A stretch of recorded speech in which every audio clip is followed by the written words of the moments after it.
조화 선생님, 저희 와이프가 인터넷 점도 많이 보지만 전국에 용하다는 점집, 철학관을 친구와 다니고 있습니다.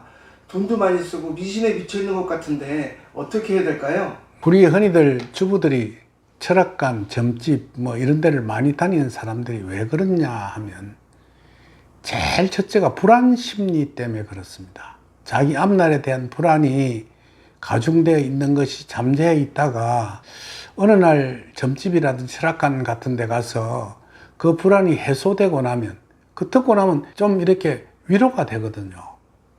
사실 철학관 같은 데 가면 정확한 상담을 하는 것보다도 주로 좋은 이야기만 많이 해요. 왜냐하면 나쁜 이야기를 하면 다시 오지 않으니까. 그 일종의 영업이란 말이에요.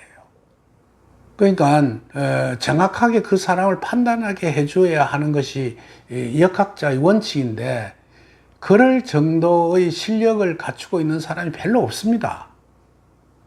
그냥 어떻게 공부를 좀 해가지고 막 그 생활이 어려우니까 간판 걸고 손님 보고 하고 몇 년 지나면 그 경험 삼아 하다가 보니까 그냥 이렇게 하게 되고, 그 이제 그게 옛날에는 아주 성행하다가 인터넷이 발달되고 난 뒤부터 싹 없어져 버렸어요. 그래도 남아 있다고요.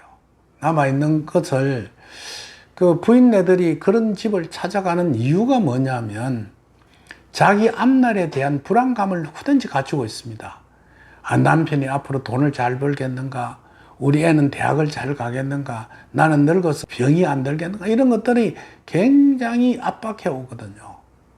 그걸 어디 가서 이야기할 데가 없다고요, 솔직히. 그러면 그걸 어디 가서 이야기를 들어줄 수 있는 데가 뭐 돈 한 5만 원이나 10만 원쯤 갖다 주면 1시간쯤 아주 그 넉살 좋게 이야기를 해도 그게 그 돈을 받으니까 할 수 없이 그 이야기를 다 들어준다고, 상대가. 그리고 난 뒤에 위로도 실컷 해주고 또 달래주기도 하고 그러고 보낸단 말이에요. 그러고 또 그러한 점집 같은 데는 이상한 길을 가지고 있어요. 그러니까 예를 들어서 굿을 한다든지 또는 산중에 가서 무슨 신굿을 내린다든지 하면 그 기세를 받아가지고 사람들을 만나서 이야기를 하면 그 기운이 그 사람들을 쥐어짜면서 다시는 꼼짝을 못하도록 해주는 그런 현상의 힘을 가지고 있습니다. 그런 힘 속에 딱 파묻혀 있다가 오면, 그래가지고 이제 하고 난 뒤에 뭘 하느냐면 10만 원가 모자라거든요. 그래서 구슬을 하라 그럽니다. 그럼 구슬을 하면 보통 몇백만 원 들어요. 큰 거는 뭐 몇천만 원 드는 것도 있죠. 그런 건 그런 사람이 평범한 사람이 못하고 뭐 재벌들이나 아주 부자들이 하죠. 정신없는 사람들이. 우리 요전에 뭐 건진법사가 소 껍데기를 벗기고 한 거 참 그런 겁니다. 용왕대전이 뭐 이런 소리를 내가면서 하는 것들. 그리고 또 그 철학관 같은 데는 그런 걸 안 하니까 부적을 쓰라 그럽니다. 부적이 아무것도 아니에요. 부적의 그 원흉을 보면 그 원효대사 때 나오는데, 그때는 사람들이 전부 무식했어요. 그러나 원효는 아주 귀족의 승려가 되어 있다가 민중 속으로 들어옵니다. 민중 속으로. 그 대한 거사라 해가지고 대한하는 그 스님을 만나게 되고, 그래서 아주 그 못 사는 그 쉽게 이야기해서 그림들이라든지 뭐랄까 노숙자, 요새 말하는 그 노숙자들 못 사는 사람 민중 속으로 들어가서 그런 사람을 구제하려고 합니다.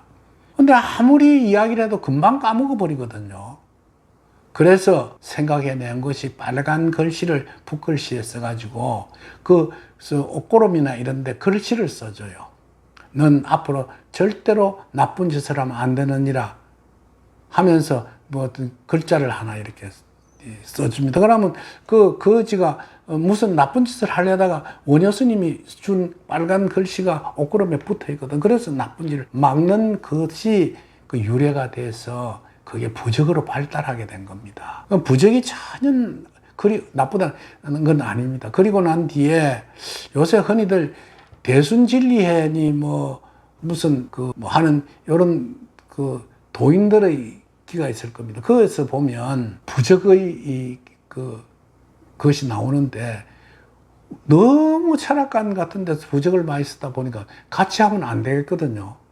그래서 대순진리의 교주가 부적은 그하고 없애고 하면서 새로운 어떤 뭐랄까 제사를 지내는 방법을 응용해내서 사람을 이렇게 뭐 인도하고 하는 그 이상한 짓을 합니다. 다 쓸데없는 생각이에요. 부적, 굿 이런 건 좋지 않습니다. 정하고 싶으면 절에 가서 또는 교회에 가서 명상이나 기도를 하십시오. 그러면 그게 없어진다고요. 그리고 만일 이런 것을 없애려고 하거든 그 부인을 데리고 교회를 데리고 간다든지 절에 가든지 조그마한 이런 절에 가면 안 됩니다. 큰 정법의 절에 가서 법문을 듣게 하고 해서 정도의 길을 인도해 주시면 그게 없어집니다. 그건 성당에 데려가도 좋습니다. 그러나 사사스럽게 해놓은 그 뭐 교회라든지 우리가 흔히들 조그마한 절을 지어가지고 그 무당 굿도 아니고 그런 데 말고 정상적인 그 큰 절 같은데 그 다음에 뭐 요새 말하는 아주 이상한 짓을 하는 교회 말고 그 모임을 가지고 난리굿을 빼고 정치하는 그런 데 가지 말고 정말 하느님 성경의 말씀을 잘 전달하는 교회 이런 곳에 부인을 인도해 주십시오. 그러면 그런 미신에 미쳐 있는 이런 것들을 구제해낼 수가 있습니다. 부디 그러한 일에 이렇게 치우치는 것은 본인의 혼란, 앞으로 장래에 대한 걱정, 그 다음에 불안감, 이런 속에서 오는 약한 마음 속에 있는 것이니까 그걸 고치는데 주력을 해 주셔야 할 것이라고 봐집니다.